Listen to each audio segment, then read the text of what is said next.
again there, folks. So I was having a few pints with a friend recently, and we were talking about censorship, online censorship especially, and the general clampdown on free speech. And it's not something that I've actually got into that much, but the conversation led to in a sort of funny direction. And we were ended up wondering, because if you go back 10 years, the big thing on the internet and off the internet, but the big thing in general was the 9/11 truther movement. The idea that 9/11, which brought down the World Trade Center, the attacks were an inside job. And if you go on YouTube today, you can still see that all of that material is still available. It's all there. With millions of hits. I did a quick search, and Loose Change, the second part, has got something like 500,000 hits because it's gone off the boil. But the original and stuff by Alex Jones was in millions upon millions of hits, and the people got rich off this. People were writing books and holding conferences. And as soon as you get into this, I know what people are going to say. They're going to say that a lot of it were shills, and they were misdirecting people from the real culprit. So let's say the average conspiracy theory or Alex Jones, they were talking about the Illuminati, or they were talking about the Saudis or something. They weren't talking about some of the more ethnic aspects to the neocon movement or whatever plans Israel had in the Middle East, or the neoconservative plans in the 90s, which did actually lay out they needed some sort of Pearl Harbor event in order to enact neoconservative foreign policy in earnest. But nevertheless, what the interesting thing is, people were still coming out and saying that the American government, the CIA, the Pentagon, whoever, were all actively complicit in mass murdering American citizens on American soil. And this, as far as undermining the public trust is concerned, about peddling a sort of destructive conspiracy theory, from the perspective of the elites, you can hardly imagine something being worse than that. And it grew legs, and it spread like wildfire. As I say, and yet, I mean, just a Rasmussen poll said that in 2007, according to a press release, overall 22% of all voters believe the president knew about the attacks in advance. A slightly larger number, 29%, believe the CIA knew about the attacks in advance.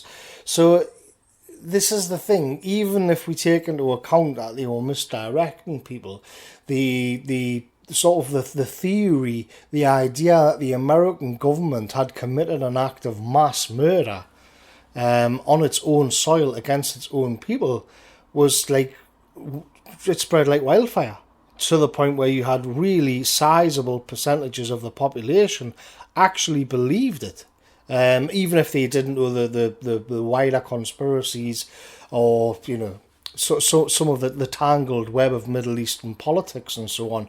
Just the idea that the American government would murder its own citizens. And now the crucial thing here is that the government itself, or this elite, didn't seem to do anything about this idea being spread all over the place. They didn't seem to care that 22% of all voters thought the president knew about these attacks beforehand. They weren't in the least bit convinced about that. And I remember at the time, I came in quite late to the internet, and I was talking to a friend who was really into all this stuff, and my point was that, well, if they did do that, why is all this stuff on the internet? Why are they not shutting it down? And of course, he was saying, well, it's the internet, you can't censor the internet. Those were the days. But or at least, for example, why was Alex Jones becoming rich off the back of saying that the American government was committing mass murder on its own people? Why were the American government not in the least bit concerned about this? You would think that would be extremely destructive. Why wasn't Alex Jones? Why didn't he have like a mysterious heart attack, or why wasn't a sort of piano fell on his head or something? A quick car crash. None of it ever happened. The government didn't seem in the least bit concerned that its legitimacy and its power was being undermined in this way. And I think that it's very interesting to compare that. You fast forward the clock, you go to 2017, and you get Yvette Cooper holding a parliamentary committee where she's got the bosses of YouTube and Facebook and whatnot, and she's really given them a workout session because she's seen terms such as white genocide and the Great Replacement on the internet, and she finds this absolutely disgusting, and she is saying, you're going to have to get rid of this, you're going to have to get this off this platform as fast as possible. And of course, she's not the only one. There's senators, powerful organisations and lobby groups such as the Anti-Defamation League in America, and they too are absolutely demanding that this is a state of emergency, you've got to get this off. And so this is the thing, why is it that the Great Replacement is a controversial conspiracy theory, but to accuse the American government of mass murdering its own people isn't? Why is one deeply worrying for the authorities, for the elites, the system, and the other one not? And that's quite the mind bender, because it still comes down to the eroding the legitimacy of the centres of power. And I think one of the ways we have to look at that is to say, well, if Alex Jones was a shill in say the 9/11, and it was sort of half truths, but it was still being laid at the foot of the American government. Well, the difference is there's not really anywhere you can go after that, especially when sort of politically they were sort of libertarian, and their answer to the government being corrupt and having their own agenda and murdering their own citizens was effectively to disconnect yourself as much as possible from that centre of power. So, it was a very sort of libertarian way of looking at the world, where you'd stack up the pickup with rifles and tinned fish and then move out to Idaho or wherever in America and build yourself a bunker and see out the storm. Just hope that you don't get rolled up and put in a FEMA camp. And so, from that perspective, the system, the centre of power, didn't have that much to worry about, because it seems if 29% or 22% of the population think the government is mass murdering the people, its own citizens on its own soil, there's not really anything the citizens could do about that. What is it they can do, especially if you've got this sort of patriotard libertarian way of looking at the world, where you're already distrustful of power, you're already distrustful of the establishment and how political power works. You're looking then to be free of that, rather than actually challenge it. So they must have been looking at it from the perspective of thinking, we don't care because you're not a threat. You can think whatever you want. That certainly seems to be the case. Now, where you get into something, let's say the Great Replacement, this is an entirely different thing, because implicit in that, the only way that you can actually react to that is to challenge the system outright. And this is more what we see with populism in Europe. And so, because there's not really any escape, it's as if your card's been marked. And so populist nationalist movements in Europe are not looking to be free from the state. The shills of the 9/11 movement, let's say, in that way they were directing the energy away from the state and saying, well, let's head off into the woods, let's just disconnect from it, and showing distrust of the government that way. Populist nationalist movements don't do that. Populist nationalist movements are taking energy and directing it straight at what the neo-reactionaries would call the cathedral. But in populist nationalism, that energy is directed straight towards the centre of power. And I don't just mean politics, also the media, and even more The financial institutions as well is starting to pop up more on the radar.